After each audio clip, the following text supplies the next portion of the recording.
Fortnite was gonna add a gun that was vaulted back, and a whole bunch of people voted for the drum gun. So drum gun is back. Let's see, like the drum gun be obesity. Not obese, but you know, like just beast mode. And don't worry why it's dark in the game. I wonder it too, but it's fine.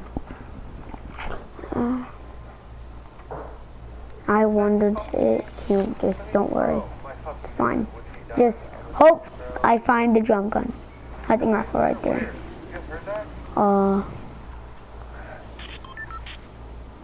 Dang it. It's not a drum gun down there. So. Guys, lucky. It's a, infantry rifle. What are you running for, motherfucker? Shut up, T-Field. Dang. Don't fucking steal my kill, motherfucker. No, I'm just gonna turn that off real fast because it's annoying. No, this.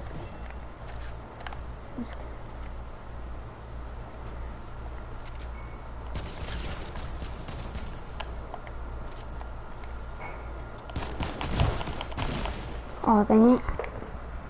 How does he have so much, like, health and shield that fast? So that's all I wanted to know. It's fine, though. I just want to get the drum gun.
Why did Tifu change his name to not Tifu? That's all I want to know right now.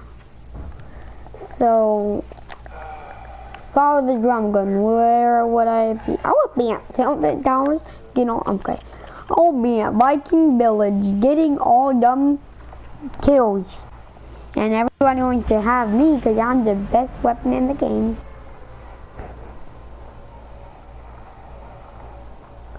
See, my brother, my brother, that's the John Wick.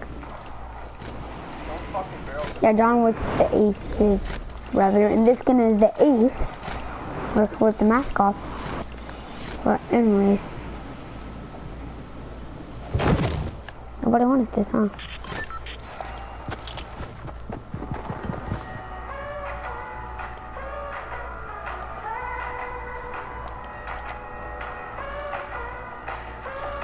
Okay.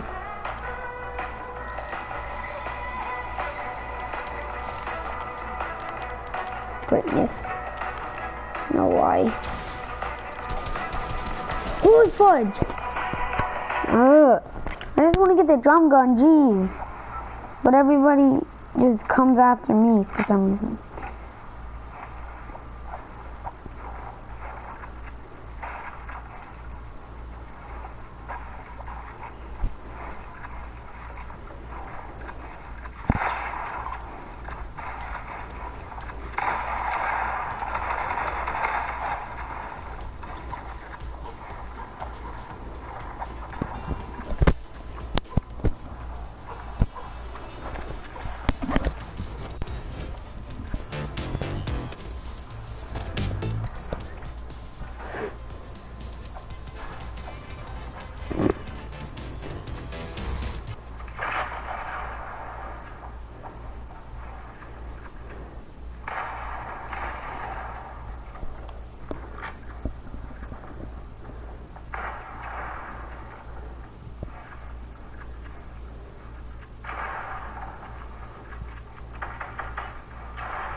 Shout out to all the Fortnite streamers out there.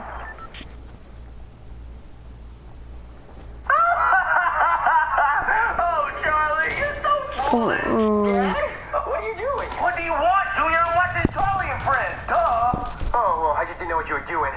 Doobie the Dragon's about to come on. I didn't know if you want to watch it with me. What's Doobie the Dragon? Doobie the Dragon's the coolest show ever. It's funny, and it's just educational, and it helps kids be better kids.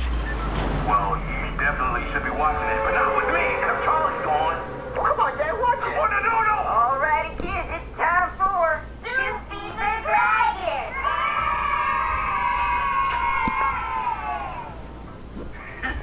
Hey, kids, I'm Doobie the Dragon, and today I'm going to teach you how to not let people steal your money. So sing along with me if you know the words. Do you know the Muffin Man? The Muffin Man, the Muffin Man. Do you know the Muffin Man? 'Cause he has so lonely money. Have you seen the Muffin Man? The Muffin Man, the Muffin Man. Have you seen the Oh my gosh. you do? I'm gonna get my money. I'm gonna sue him. I'm gonna kill him. I'm gonna sue him. You know what? Stop the damn music. Stop it. Muffin Man, if you're listening, I'm coming for your ass. I'm coming. I'm packing too. That's so funny, Doobie. That's not funny at all. That was stupid and ridiculous and a waste of my time. I don't even see how this is on TV. Well, it's the funnest show ever. No, it's not. Charlie Prince is the funnest show ever. Now the EOS R is Canon's full-frame mirrorless camera that's packed full of features. It's got Canon's dual pic. Hey, I'm Sapphire. Want to hear something scary?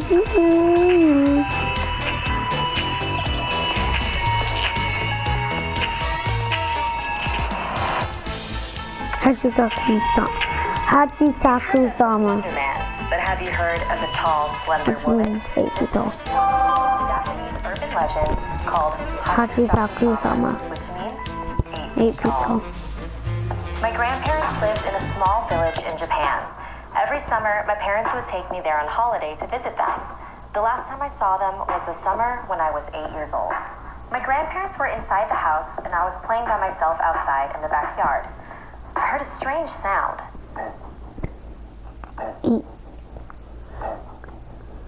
I didn't know what it was, and it was hard to figure out where it was coming from. I was looking around, searching for the source of the noise, when I noticed something on top of the tall hedges that enclosed the backyard. It was a straw hat. It wasn't resting on the hedge, it was behind it. That's where the sound was coming from. Then, the hat began to move. It stopped at a small gap in the hedge, and I could see a face peering through. It was a woman, but the hedges were high, almost 8 feet tall. I was surprised at how tall the woman was. I wondered if she was wearing stilts or some sort of huge high-heeled shoes. Then, a split second later, she walked off, and the strange noise disappeared with her, fading into the distance.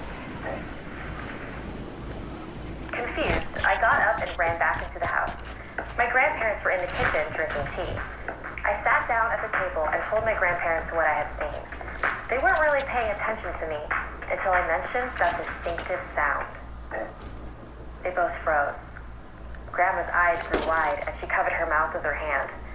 Grandpa's face became very serious and he grabbed me by the arm.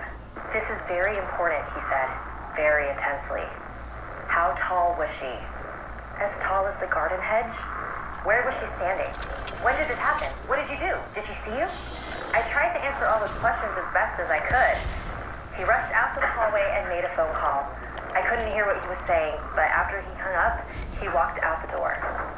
"Grandma, what's going on?" "There's something dangerous of abducting children in this area," she said. "We call it Hachi-shaku-sama.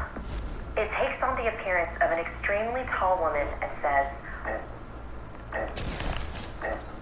in a deep voice, "A long time ago, it was captured by monks and they managed to confine it in a ruined building on the outskirts of the village.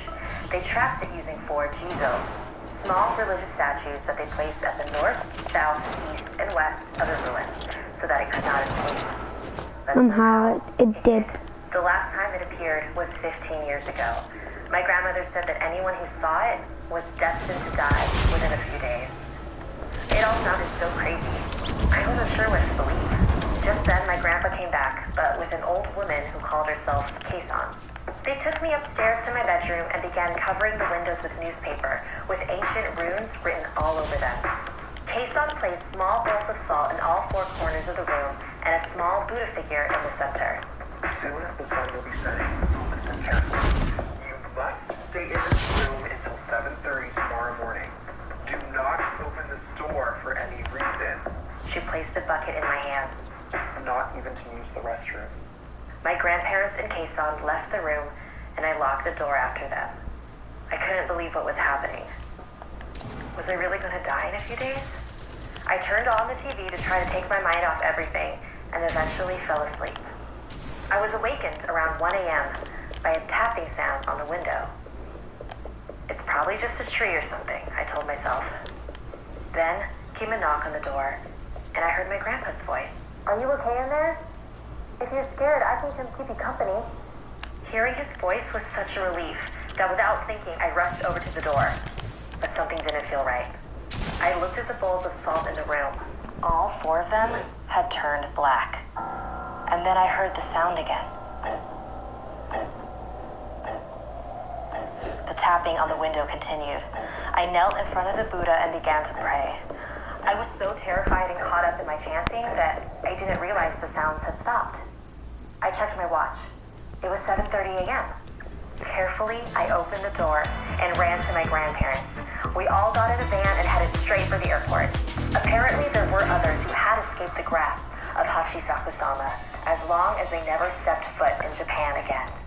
So 2 years ago, when my grandpa got sick, he refused to let me visit him. He even left strict instructions in his will to not let me attend his funeral. I couldn't believe that this creature prevented me from saying goodbye to him. So when my grandma called a few days ago to tell me she had been diagnosed with cancer, I wasn't going to let her stop me from visiting. It's been 10 years, Grandma, and nothing has happened to me.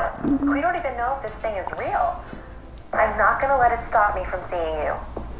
If you say so, dear. I love you, Grandma. I'll see you soon.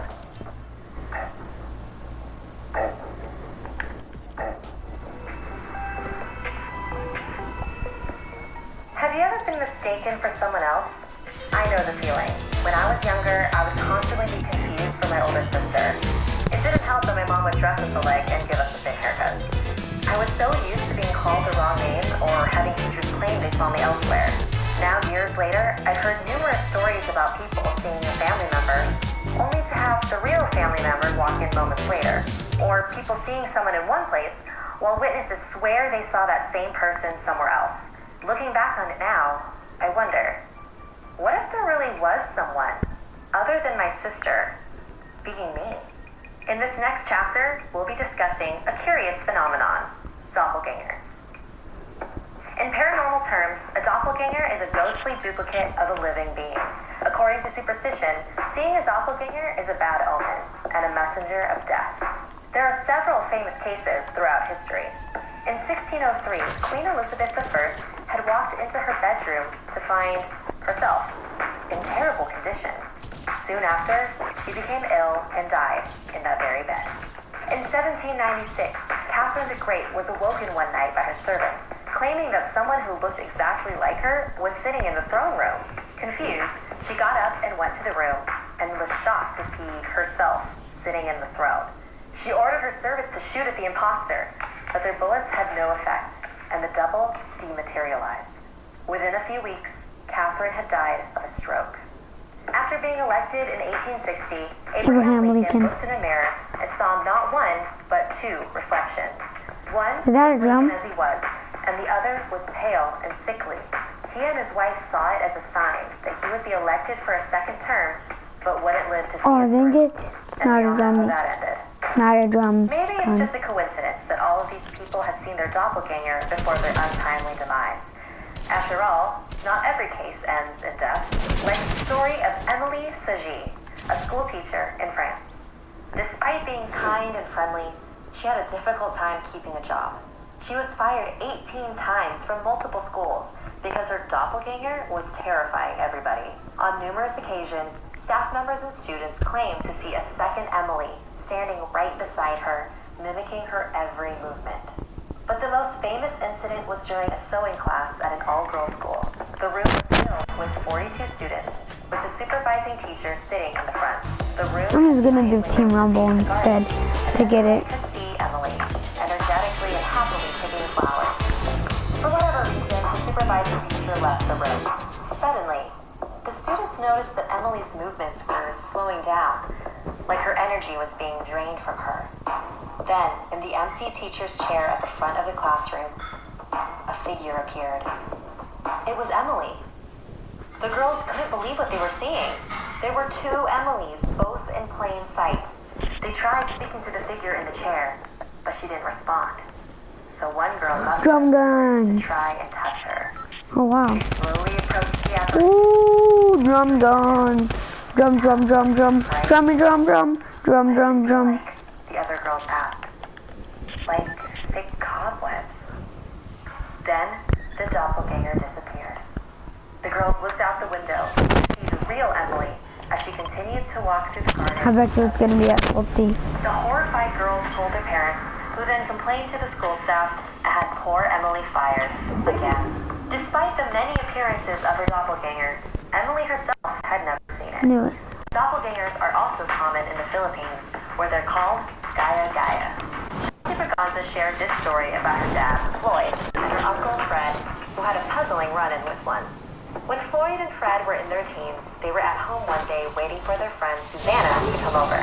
There was a knock on the door, and there she was. "Hey, you're early," Floyd said. But she didn't say a word. Instead, she walked straight past him and into the bathroom. He thought it was pretty strange, but figured she just had to use the restroom really badly. Some time had passed, and Susanna still hadn't left the bathroom. Floyd needed to use it, so he knocked on the door. No answer. It had been at least an hour.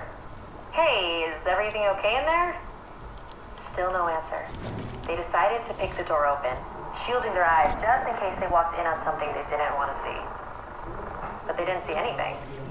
It was completely empty. The bathroom had no windows. Where did she go? Oh, yes. Did you see her leave? Yes. No, did you? Yes. Then Isaiah. the door. Drum gun, drum gun. Oh, Drum we didn't gun, realize you were in drum the bathroom gun. earlier. What are you talking about? Weren't you here earlier? What? No, I just got here. To this day, they still have no idea what it was that walked into the house. The battle of the day going on now at Sun Toyota. Get zero down deals on any Toyota you Yes. Corolla, Camry, Tacoma, With who? Tundra, even the all-new RAV4. Wait, is he playing with anybody? $5,000 Vantage car, Alright. which includes a nationwide. So, since I have the drum gun, this is gonna be the last game. Two giants compete, you win. Get all of Hopefully we win. Toyota.com.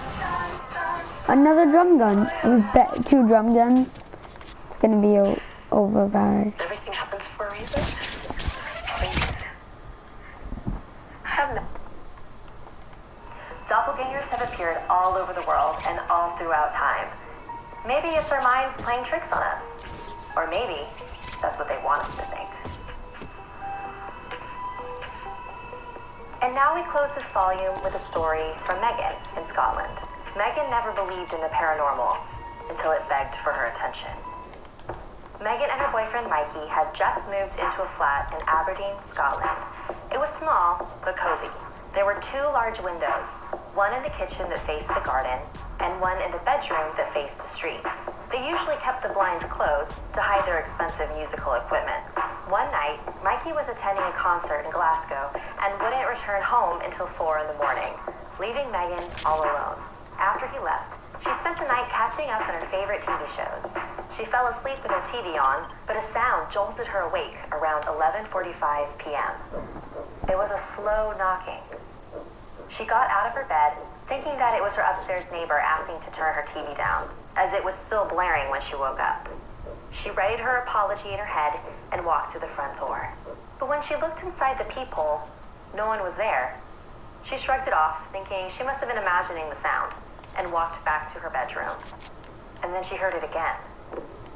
It was coming from the kitchen.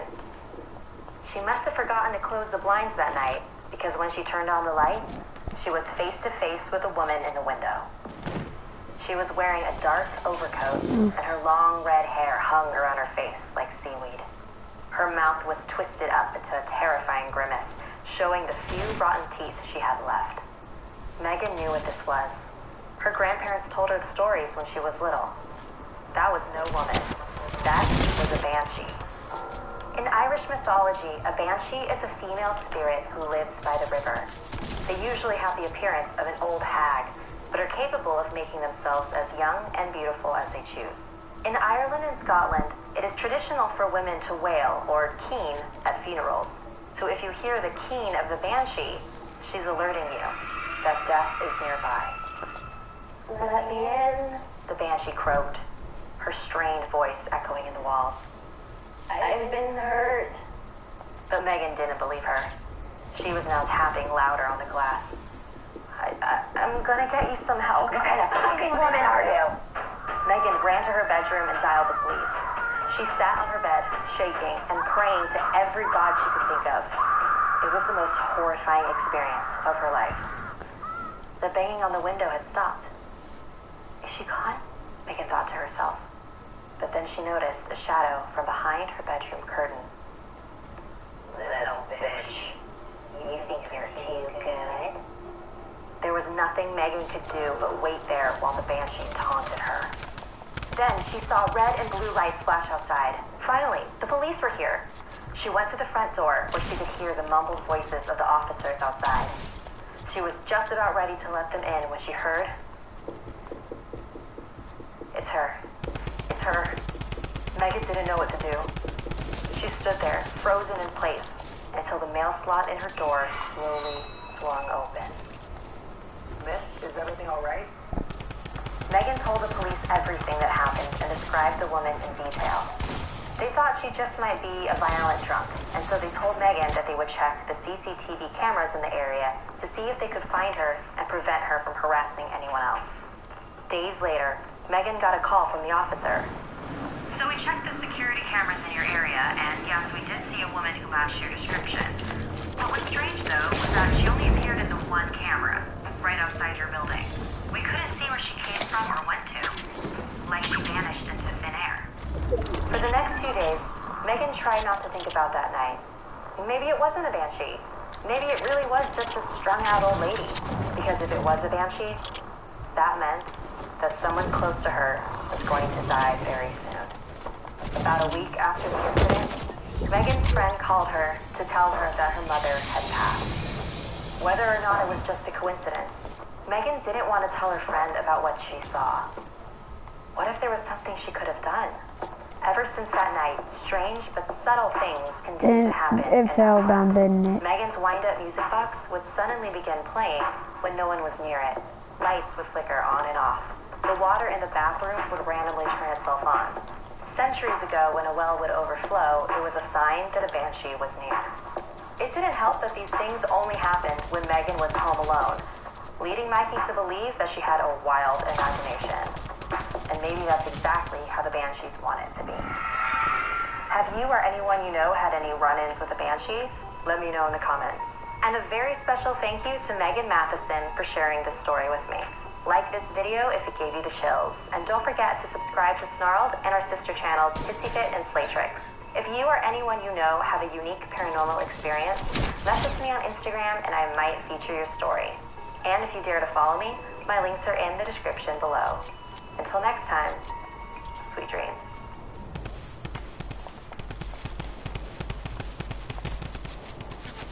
I'm rushing him. Hey, I'm Sapphire. Want to hear something?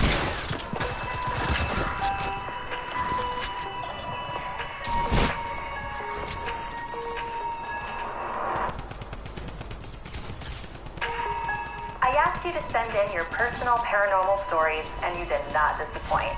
All the chapters in this next volume are true stories submitted by you. Our first chapter comes from Orchid, a Hmong shamanist who had a special friend she called Princess. When Orchid was 6 years old, her dad went on vacation to Minnesota to visit some relatives. Ready? When he returned, he brought back many gifts, among other things.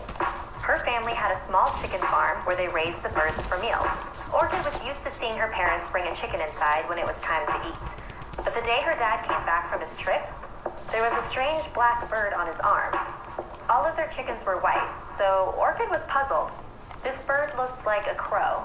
It was all black, including its beak, except its eyes were red. Her dad and the bird disappeared into the kitchen. Mommy, what's that bird Daddy was carrying? What are you talking about? Daddy was holding a black bird. Her mom went into the kitchen to see what she was talking about, but all she saw was her dad. There was no black bird in sight. Okay. That night, Orchid slept in That her was parents' insane. bedroom. For whatever reason, she woke up in the middle of the night and sat up.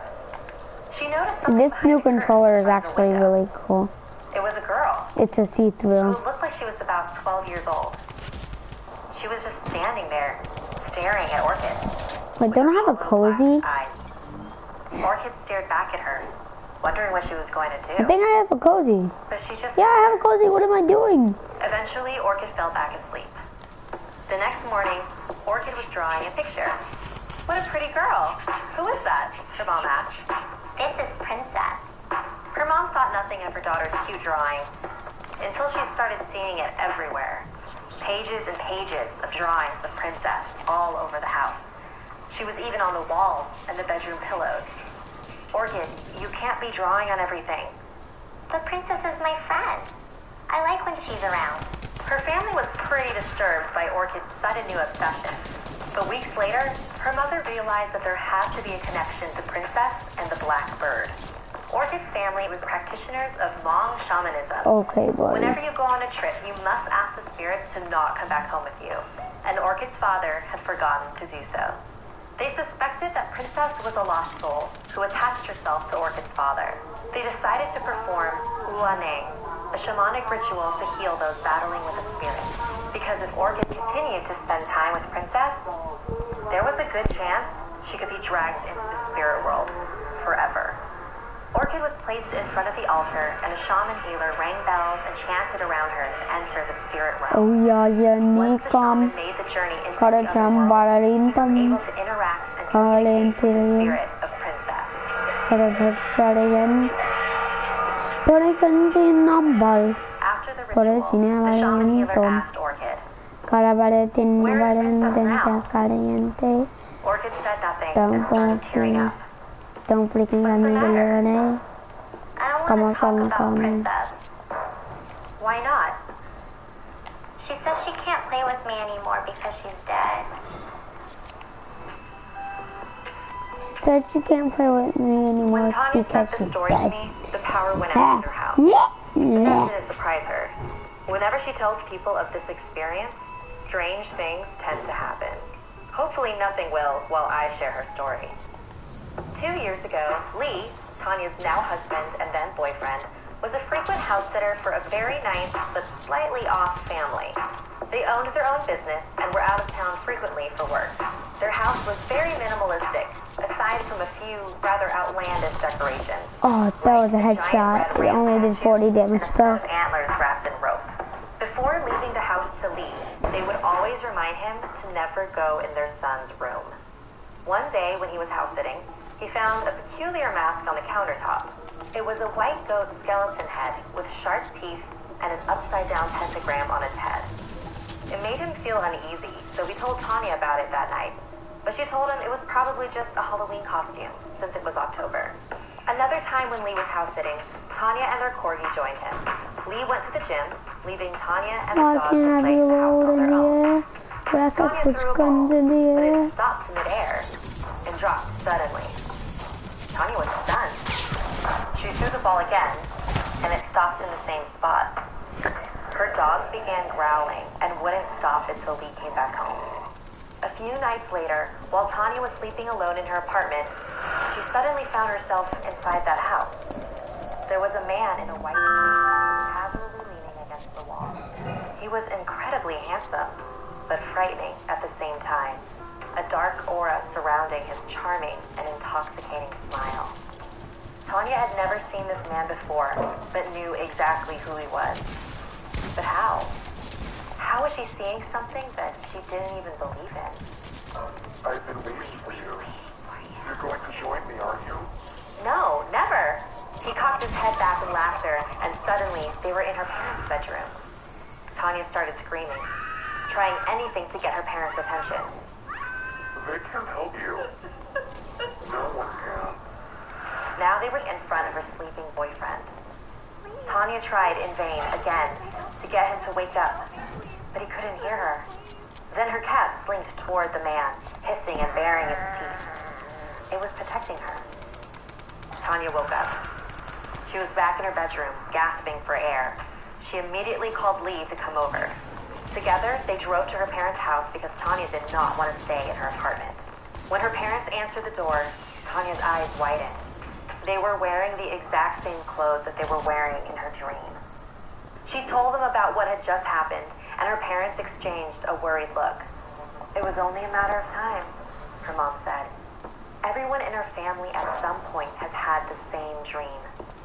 It's the devil testing our faith, and he is now after you. You're the only agnostic in our family, and the only non-confirmed Catholic, and he probably thinks you're an easy target. Tanya, don't let him in. The next day, they called a priest who blessed her apartment. And while Tanya hasn't had another visit from the man in the white suit since, she still feels like something evil is still following her. Her blanket would be yanked off of her while she slept at night, and her healthy corgi and cat had both died shortly after, of unknown causes. Tanya used to think her family was just trying to scare her with their stories about demons. And while this experience hasn't convinced her to be baptized, it definitely changed her. A very special thank you to Tanya for sharing this story with me. While I love tales of malicious ghosts and legendary creatures, some of my favorite paranormal stories are about ordinary people.